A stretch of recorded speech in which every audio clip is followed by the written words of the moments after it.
Hello every one, MBA ക്ലൗഡിൻ്റെ മറ്റൊരു വീഡിയോയിലേക്ക് സ്വാഗതം.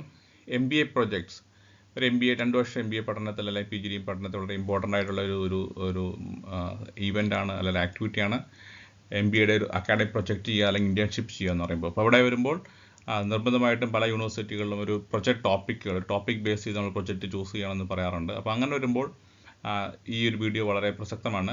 ഇതിൽ തന്നെ HR, ഫിനാൻസിൽ, മാർക്കറ്റിങ്ങിലൊക്കെ ആളുകൾ പ്രൊജക്റ്റ് ചെയ്യാറുണ്ട്. ഈ ഒരു വീഡിയോയിൽ നമ്മൾ ഡിസ്കസ് ചെയ്യുന്നത് ഹ്യൂമൻ റിസോഴ്സ് HR മേഖലയുമായിട്ട് ബന്ധപ്പെട്ടുള്ള HRലെ ചില ഇമ്പോർട്ടൻ്റ് ആയിട്ടുള്ള അല്ലെങ്കിൽ ട്രെൻഡിങ് ആയിട്ടുള്ള കുറച്ച് ടോപ്പിക്കുകൾ, ഒരു 10 ടോപ്പിക്സുകൾ ഡിസ്കസ് ചെയ്യുന്നു. ജനറൽ കൂടുതൽ ഡിസ്കസ് ചെയ്യുന്നു. മറ്റു ചില സബ് ടോപ്പിക്കുകളും നമുക്ക് നോക്കാം. അപ്പോൾ ഏതൊക്കെയാണ് ഈ ടോപ്പിക്കുകൾ നോക്കാം. നിങ്ങൾ എല്ലാവരും തന്നെ ഈ വീഡിയോ കാണാൻ ശ്രദ്ധിക്കുക. പ്രത്യേകിച്ച് HRൽ പ്രൊജക്റ്റ് ചെയ്യാനായിട്ട് ശ്രമിക്കുന്ന ആളുകൾ എല്ലാവരും തന്നെ ഈ ഒരു വീഡിയോ നിങ്ങൾക്ക് യൂസ്ഫുൾ ആയിരിക്കും. എഗെയിൻ HR, മാർക്കറ്റിംഗ്, ഫിനാൻസ് ഈ 3 ഏരിയയിൽ പ്രൊജക്റ്റ് ചെയ്യാൻ പറ്റുമെന്ന് നമുക്കറിയാം. പ്രൊജക്റ്റിൻ്റെ ഡീറ്റെയിൽസ് ഒക്കെ വെച്ചുകൊണ്ട് നമ്മൾ മുമ്പ് എങ്ങനെ നിങ്ങൾക്ക് എഫക്റ്റീവായിട്ടൊരു പ്രൊജക്ട് ടോപ്പിക് ചൂസ് ചെയ്യുക എന്നുള്ള വീഡിയോ നമ്മൾ ഓൾറെഡി ചെയ്തിട്ടുണ്ട്. നമുക്ക് ഇൻഡസ്ട്രി സ്പെസിഫിക് ആയിട്ടും വേണമെങ്കിൽ നമുക്ക് ഒരു പ്രൊജക്റ്റ് ചെയ്യാം, അല്ലെങ്കിൽ ഒരു ജനറൽ ടോപ്പിക് എടുക്കാം, അല്ലെങ്കിൽ ഒരു കമ്പനിയിൽ പോയി ഒരു കമ്പനിയിൽ റിലവൻ്റ് ആകുന്ന ഒരു വിഷയം വേണമെങ്കിൽ നമുക്കൊരു ടോപ്പിക്കായിട്ട് എടുക്കാം. ഒരു എക്സാമ്പിൾ വെച്ച് പറയുകയാണെങ്കിൽ നമുക്ക് ഇപ്പം എംപ്ലോയി എൻഗേജ്മെൻറ്റ്, ഇപ്പം നിരവധി വിദ്യാർത്ഥികൾ അല്ലെങ്കിൽ സ്റ്റഡി ചെയ്യുന്ന ഒരു ഇമ്പോർട്ടൻ്റ് ആയ കാര്യമാണ്. അല്ലെങ്കിൽ ഇൻഡസ്ട്രിയൊക്കെ കമ്പനികൾക്ക് ഒരുപാട് പ്രാധാന്യം കൊടുക്കുന്ന മറ്റൊരു ഏരിയയാണ് HR ഒരു ഏരിയയാണ് എംപ്ലോയി എൻഗേജ്മെൻറ്റ് എന്ന് പറയുന്നത്.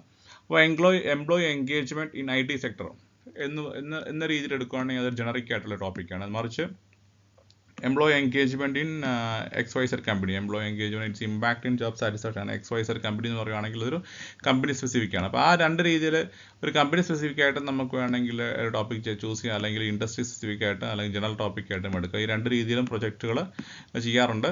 അത് യൂണിവേഴ്സിറ്റി പറയുന്ന ഗൈഡ് ലൈൻ അനുസരിച്ച്, ഓരോ യൂണിവേഴ്സിറ്റികളിലും പറയുന്ന ഗൈഡ് ലൈൻ അനുസരിച്ച് അല്ലെങ്കിൽ ഇൻസ്റ്റിറ്റ്യൂഷൻ ഗൈഡ് ലൈൻ അനുസരിച്ചൊക്കെ നമ്മൾ ചൂസ് ചെയ്യുക എന്നുള്ളതാണ് അവിടെ പ്രസക്തമായ കാര്യം. മുന്നോട്ട് വരുമ്പോൾ നമുക്ക് ഒരു പ്രൊജക്റ്റ് ചൂസ് ചെയ്യുമ്പോൾ നമുക്ക് ഉറപ്പായിട്ട് അതിനകത്തൊരു റിസർച്ച് പ്രോബ്ലം അല്ലെങ്കിൽ റിസർച്ച് ഗ്യാപ്പ് വളരെ പ്രസക്തമാണ്. ലിറ്ററേച്ചർ റിവ്യൂ, മെത്തഡോളജി, ആ ടോപ്പിക്കിൻ്റെ സിഗ്നിഫിക്കൻസ്, ആ ടോപ്പിക്കിൻ്റെ ഒബ്ജക്റ്റീവ് അല്ലെങ്കിൽ ഹൈപ്പോത്തസിസ്, ഇങ്ങനത്തെ കാര്യങ്ങളൊക്കെ ഒരു ടോപ്പിക്കിൽ പ്രത്യേകം ശ്രദ്ധിക്കേണ്ട കാര്യമാണ്. നമ്മൾ മുമ്പൊരു വീഡിയോ ഇതിനെപ്പറ്റി വിശദമായിട്ട് ചെയ്തിട്ടുണ്ട്. പ്രൊജക്റ്റ് ടോപ്പിക് ചൂസ് ചെയ്യുമ്പോൾ ശ്രദ്ധിക്കേണ്ട കാര്യങ്ങളെപ്പറ്റി നമ്മളൊന്ന് വീഡിയോ ചെയ്തിട്ടുണ്ട്. അതിവിടെ ഒടുക്കി ഞാൻ പിൻ ചെയ്യുന്നു. എഗെയിൻ നമ്മൾ ഞാൻ 10 ടോപ്പിക്കുകൾ ഡിസ്കസ് ചെയ്യുകയാണ് നമുക്ക് HR നമുക്ക് ചെയ്യാൻ പറ്റുന്ന. ഒന്നാമത് ഡിസ്കസ് ചെയ്യുന്ന topic effectiveness of on boarding strategies ആണ്. ഓൺ ബോർഡിങ് എന്ന് പറയുന്ന പ്രോസസ്സ് നമുക്ക് HR നമ്മൾ അറിഞ്ഞിരിക്കേണ്ട വളരെ ഇമ്പോർട്ടൻ്റ് ആയിട്ടുള്ളൊരു ആക്ടിവിറ്റിയാണ്. ഒരു എംപ്ലോയി ഒരു ഓഫർ ലെറ്റർ അക്സെപ്റ്റ് ചെയ്ത ശേഷം മുതലുള്ള അവിടെ ഓർഗനൈസേഷനിൽ ജോയിൻ ചെയ്ത് അവിടെ ഓർഗനൈസേഷനിൽ ഒരു സ്മൂത്തൻ ചെയ്ത് പോകുന്ന ആ പ്രോസസ്സിനെയാണ് ഓൺ ബോർഡിങ് എന്ന് പറയുന്നത്. അതുവരെയുള്ള നിരവധി ആക്ടിവിറ്റീസ്, ചിലപ്പോൾ ഓൺ ബോർഡിങ്, പ്രീ ബോർഡിങ് എന്നൊക്കെ രണ്ടായിട്ട് പറയാറുണ്ട്. അപ്പോൾ ഓഫർ ലെറ്റർ അക്സെപ്റ്റ് ചെയ്ത് മറ്റ് ഫോർമാലിറ്റീസ്, ഡോക്യുമെൻറ്റേഷനൊക്കെ ചെക്ക് ചെയ്ത് നമ്മൾ കമ്പനി ജോയിൻ ചെയ്ത് ഇനീഷ്യലുള്ള ഓറിയൻറ്റേഷൻ, ഇൻഡക്ഷൻ എല്ലാം കഴിഞ്ഞ് പോകുന്ന ഒരു പ്രോസസ്സാണ് ഓൺ ബോർഡിങ് എന്ന് പറയുന്നത്. ചിലയിടത്ത് തന്നെ എക്സ്റ്റൻഡ് ഓൺ ബോർഡിങ്ങും ഉണ്ട്. അപ്പോൾ ആ ഒരു തുടക്കത്തിലുള്ള ആ ഒരു പീരീഡ് വളരെ ഇമ്പോർട്ടൻ്റ് ആണ് ഒരു എംപ്ലോയിയെ സംബന്ധിച്ചിടത്തോളം. അപ്പോൾ എത്രത്തോളം സ്മൂത്തായിട്ട് ആ ഒരു ഫംഗ്ഷൻ ആക്ടിവിറ്റീസ് ചെയ്യാൻ പറ്റും എന്നുള്ളതിൻ്റെ സ്റ്റഡിയാണ് നമുക്കിവിടെ കാണാൻ പറ്റുന്നത്. അഗെയിൻ നമുക്ക് വേണമെങ്കിൽ 2 വേരിയബിൾ വെച്ച് സ്റ്റഡി ചെയ്യാം. കാരണം നമ്മൾ ഡിപ്പെൻഡൻറ്റ് വേരിയബിൾ, ഇൻഡിപെൻഡൻറ്റ് വേരിയബിൾ എന്നുള്ള വാക്കുകൾ നിങ്ങൾക്ക് കേട്ടിട്ടുണ്ട്. അപ്പം ഒരു കോസ് എഫക്റ്റ് എന്നുള്ള അർത്ഥത്തിൽ ഒരു വേരിയബിളിൻ്റെ എഫക്റ്റ് എങ്ങനെ മറ്റൊരു ഇതിനെ എഫക്റ്റ് ചെയ്യുന്നു എന്നുള്ളൊരു കോസ് എഫക്റ്റ് എന്നുള്ള ആംഗിളിൽ നമുക്ക് സ്റ്റഡി ചെയ്യാം. ഇവിടെ ഓൺ ബോർഡിങ് സ്ട്രാറ്റജീസ് എത്രത്തോളം എംപ്ലോയി റിട്ടൻഷനെ ഇൻഫ്ലുവൻസ് ചെയ്യുന്നു എന്നൊരു ആംഗിളിൽ നമുക്ക് വേണമെങ്കിൽ ടോപ്പിക് എടുക്കാം. അത് മാത്രമല്ല സിമ്പിളായിട്ടാണ് ഓൺ ബോർഡിങ് സ്ട്രാറ്റജീസ് മാത്രം പഠിക്കുന്ന രീതിയിൽ നമുക്ക് ഈ വിഷയത്തെ നമുക്ക് ഹാൻഡിൽ ചെയ്യാവുന്നതാണ്. അപ്പോൾ ഒന്നാമത് നമ്മൾ പറയുന്ന topic effective on boarding strategies ആണ്. ഈ ടോപ്പിക്ക് പല രീതിയിൽ നമുക്കിതിനെ ടൈറ്റിൽ ചെയ്യാൻ ഞാനൊരു ഏരിയ മാത്രം മെൻഷൻ ചെയ്ത് പോവുകയാണ്. രണ്ടാമതൊരു ടോപ്പിക് എടുക്കാം. നമുക്കത് കുറച്ചുകൂടെ ഒരു അഡ്വാൻസ്ഡ് ആയിട്ടുള്ള പുതിയ ട്രെൻഡിങ് ആയിട്ട് ടോപ്പിക്കാണ് psychological contract at workplace. എംപ്ലോയിയും ഒരു ഓർഗനൈസേഷൻ തമ്മിലുണ്ടാകുന്ന ഒരു സൈക്കോളജിക്കൽ കോൺട്രാക്ട് എന്നുള്ള വളരെ ഇമ്പോർട്ടൻ്റ് ആയ ടോപ്പിക്കാണ്. അപ്പോൾ അത് അധികം ഒരുപാട് റിസർച്ച് ചെയ്തു വരുന്ന PhD തീസുകളൊക്കെ ഇപ്പോൾ ഉണ്ട് സൈക്കോളജി കോൺട്രാക്റ്റിൽ. എന്നാലും ട്രെൻഡിങ് ആയിട്ടുള്ള ഒരു റിലേറ്റീവ്ലി ന്യൂ എന്ന് പറയാവുന്ന ഒരു ഏരിയയാണ് സൈക്കോളജിക്കൽ കോൺട്രാക്ട്. ആ സൈക്കോളജി കോൺട്രാക്ട് ഓൺ ഇൻഫ്ലുവൻസ്, നേരത്തെ പറഞ്ഞാൽ ഇമ്പാക്ട്, കോസ്റ്റ് എഫക്റ്റ് നോക്കുകയാണെങ്കിൽ psychological contract and employee engage ഇത് തമ്മിൽ കണക്ട് ചെയ്ത് വേണമെങ്കിൽ സ്റ്റഡി ചെയ്യാം. അപ്പോൾ ഇത് സൈക്കോളജി കോൺട്രാക്ട് എന്ന് പറയുന്നൊരു ഇമ്പോർട്ടൻ്റ് ആയിട്ടുള്ള psychology contract at work place എന്ന് പറയുന്നൊരു ട്രൈ ആവുന്നൊരു ടോപ്പിക്കായിട്ട് കാണുന്നു. മറ്റൊരു വളരെ പ്രസക്തമായിട്ടുള്ള നിരവധി വിദ്യാർത്ഥികൾ ചെയ്യാൻ സാധ്യതയുള്ള ഒരു ടോപ്പിക്കാണ് എംപ്ലോയി എൻഗേജ്മെൻറ്റ് എന്ന് പറയുന്നത്. ആരാണ് ഒരു എൻഗേജ്ഡ് എംപ്ലോയി, ആരാണ് ഡിസ്എൻഗേജ്ഡ് എംപ്ലോയി എന്നൊക്കെ വളരെ പ്രസക്തമായ ക്വസ്റ്റ്യൻ ആണ്. ഓർഗനൈസേഷൻസൊക്കെ ഒരുപാട് പ്രാധാന്യം കൊടുക്കുന്ന ഒരു ഏരിയയാണ് എംപ്ലോയി എൻഗേജ്മെൻറ്റ് ആക്ടിവിറ്റീസ്. അവർ ഒരുപാട് ഈവൻറ്റ്സുകളും ആക്ടിവിറ്റീസും കോമ്പറ്റീഷൻസും മറ്റൊരുപാട് ഈവൻറ്റ്സുകൾ പ്രോഗ്രാംസൊക്കെ എംപ്ലോയി എൻഗേജ്മെൻറ്റിൻ്റെ ഭാഗമായിട്ട് ചെയ്യാറുണ്ട്.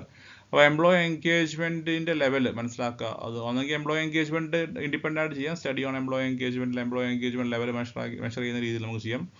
ഫാക്ടേഴ്സ് ഇൻഫ്ലുവൻസ് എംപ്ലോയി എൻഗേജ്മെൻറ്റ് എന്നുള്ള ആംഗിൾ ചെയ്യാം. എഗെയിൻ കോസ്റ്റ് എഫക്റ്റ് എന്ന രീതി പറയുകയാണെങ്കിൽ എംപ്ലോയി എൻഗേജ്മെൻറ്റും ജോബ് സാറ്റിസ്ഫാക്ഷൻ കൊണ്ട് കണക്ട് ചെയ്ത് നമുക്കാണ് ചെയ്യാം.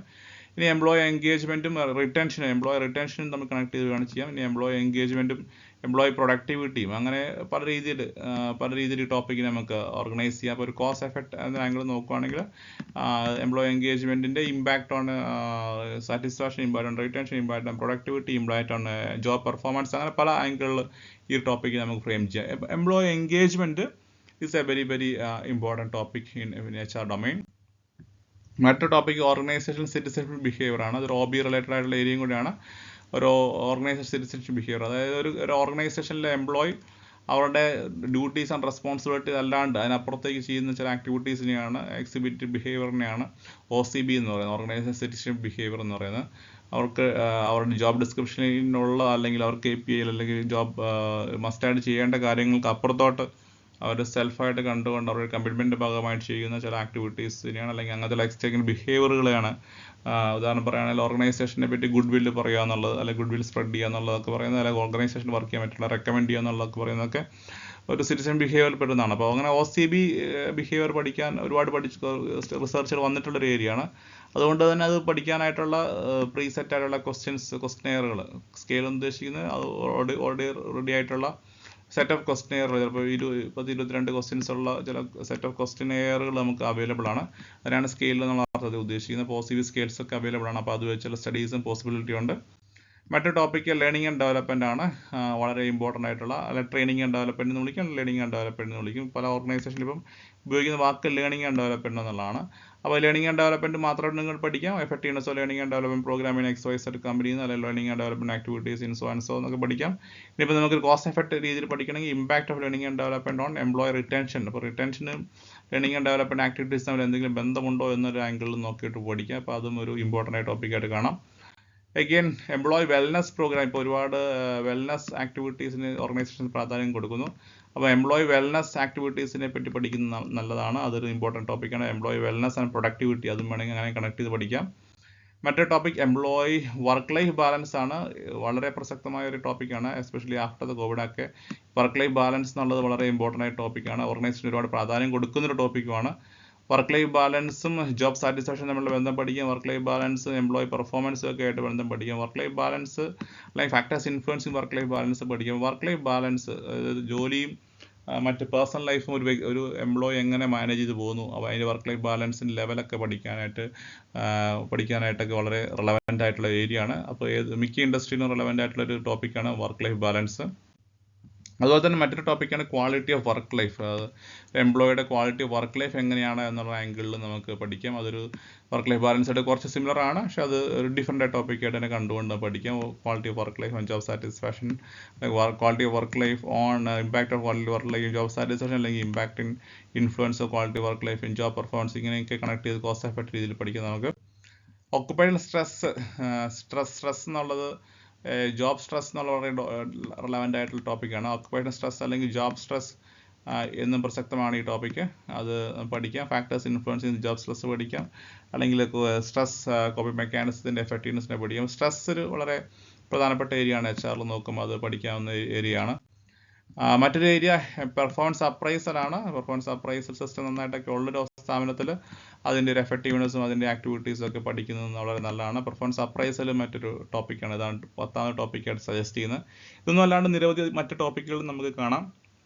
ഏതാനും ചില ടോപ്പിക്കുകളുണ്ട് നമുക്ക് ഈ വീഡിയോയിൽ നോക്കാം വളരെ പെട്ടെന്ന്. മറ്റൊരു ടോപ്പിക്ക് സജസ്റ്റ് ചെയ്യുന്നത് റിട്ടൻഷൻ സ്ട്രാറ്റജീസ് ആണ്.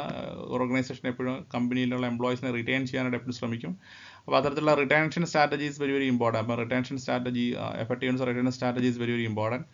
എഗെയിൻ ജോബ് സാറ്റിസ്ഫാക്ഷൻ, ഇതൊക്കെ ജോബ് സാറ്റിസ്ഫാക്ഷനൊക്കെ ഒരു ഗ്രാജുവേറ്റ് ലെവലിലൊക്കെ പലപ്പോഴും വിദ്യാർത്ഥികൾ ചെയ്യുന്ന ടോപ്പിക്കാണ്. MBA ലെവലിലേക്ക് അത് അത്ര ഇൻഡിപെൻഡൻ്റ് ഒരു സിംഗിൾ ടോപ്പിക്കായിട്ട് എടുക്കണം നിർബന്ധമില്ല.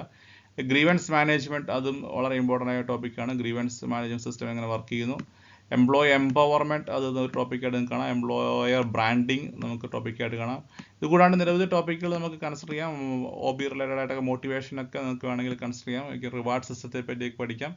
അപ്പോൾ ഇത് തന്നെയായാലും ഏതൊരു ടോപ്പിക് എടുത്താലും അതിനകത്ത് ഏറ്റവും പ്രധാനപ്പെട്ട ഒരു കാര്യം ടോപ്പിക് എടുക്കുമ്പോൾ ഒരു ഓർഗനൈസേഷൻ്റെ കോണ്ടെക്സ്റ്റിൽ അതിൻ്റെ ഒരു റെലവൻസ് നമ്മൾ എപ്പോഴും ചെക്ക് ചെയ്യണം. അപ്പോൾ ഒരു ടോപ്പിക് ഓർഗനൈസേഷൻ റെലവൻ്റ് ആകുന്നുണ്ടോ എന്നുള്ളത് വളരെ പ്രധാനപ്പെട്ട കാര്യമാണ്.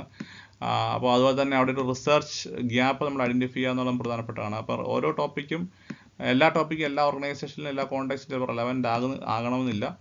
ഓർഗനൈസേഷൻ റിക്വയർമെൻറ്റ് പ്രധാനപ്പെട്ടാണ്. അപ്പോൾ ഓർഗനൈസേഷനിലുള്ള നമ്മളുടെ മാനേജേഴ്സോ അല്ലെങ്കിൽ അവിടുത്തെ ഗൈഡുമാരോട്ടൊക്കെ ഡിസ്കസ് ചെയ്ത് അവിടെ സ്യൂട്ടബിൾ ആയിട്ടുള്ള നമുക്ക് റിസർച്ചബിൾ ആയിട്ടുള്ള നമ്മുടെ ഒരു കോൺട്രിബ്യൂഷൻ കൊണ്ടുവരാൻ പറ്റുന്ന, ഒപ്പം തന്നെ നമുക്ക് ലേണിംഗ് കിട്ടുന്ന, അത് വളരെ പ്രധാനപ്പെട്ടാണ്. ഒരു ടോപ്പിക്ക് പ്രൊജക്റ്റ് ചെയ്യുമ്പോൾ നമുക്ക് ലേണിംഗ് ഉണ്ടായിരിക്കുക എന്നുള്ളത് പ്രധാനപ്പെട്ടാണ്. പുതിയ എന്തെങ്കിലും കാര്യങ്ങൾ പഠിക്കുക എന്നുള്ളത് വളരെ പ്രധാനപ്പെട്ടാണ്. അപ്പോൾ അങ്ങനെ ലേണിംഗ് കൂടെ വരുന്ന ഒരു ടോപ്പിക്ക് നമ്മൾ എടുക്കുമ്പോൾ പിന്നീട് മുന്നോട്ട് പോകുമ്പോൾ നമുക്കത് ഒരുപാട് തരത്തിൽ നമ്മളെ ഹെൽപ്പ് ചെയ്യുന്നൊരു ആക്ടിവിറ്റിയാണ്. ഇതുകൂടാണ്ട് മറ്റൊരു ടോപ്പിക്ക് മനസ്സിൽ വരുന്നത് എംപ്ലോയി സ്റ്റാറ്റ്യൂട്ടറി ആയിട്ടുള്ള കാര്യങ്ങളെപ്പറ്റി നമുക്ക് പഠിക്കാം. ഇതെല്ലാം ആ രീതിയിൽ പഠിക്കാവുന്ന ടോപ്പിക്സാണ്. Again generally primary database related സ്റ്റഡീസാണ് അല്ലെങ്കിൽ ക്വസ്റ്റ്യൻ ബേസ്ഡ് സ്റ്റഡീസാണ് കാണാറ്. മറിച്ച് അങ്ങനെ അപൂർവമായിട്ടെങ്കിലും നമുക്ക് ചില സെക്കൻഡറി ഡാറ്റ അല്ലെങ്കിൽ ഡോക്യുമെൻ്റ് റിലേറ്റഡ് ആയിട്ടുള്ള ഡോക്യുമെൻ്റ് ചെയ്യുന്ന അല്ല റിപ്പോർട്ട് രീതിയിലെ കേസ് സ്റ്റഡി പോലത്തെയൊക്കെ റിസർച്ചുകളും ചിലത് പെർമിറ്റ് ചെയ്യാറുണ്ട്. അപ്പം ഓരോ സാഹചര്യം അനുസരിച്ച് നിങ്ങൾക്ക് ഈ ടോപ്പിക്കുകൾ ചൂസ് ചെയ്യാവുന്നതാണ്. മറ്റ് മാർക്കറ്റിങ്ങിലെയും ഫിനാൻസിലെയൊക്കെ ടോപ്പിക്കുകൾ നമുക്ക് മറ്റൊരു വീഡിയോയിൽ നോക്കാം. All of you take care. By.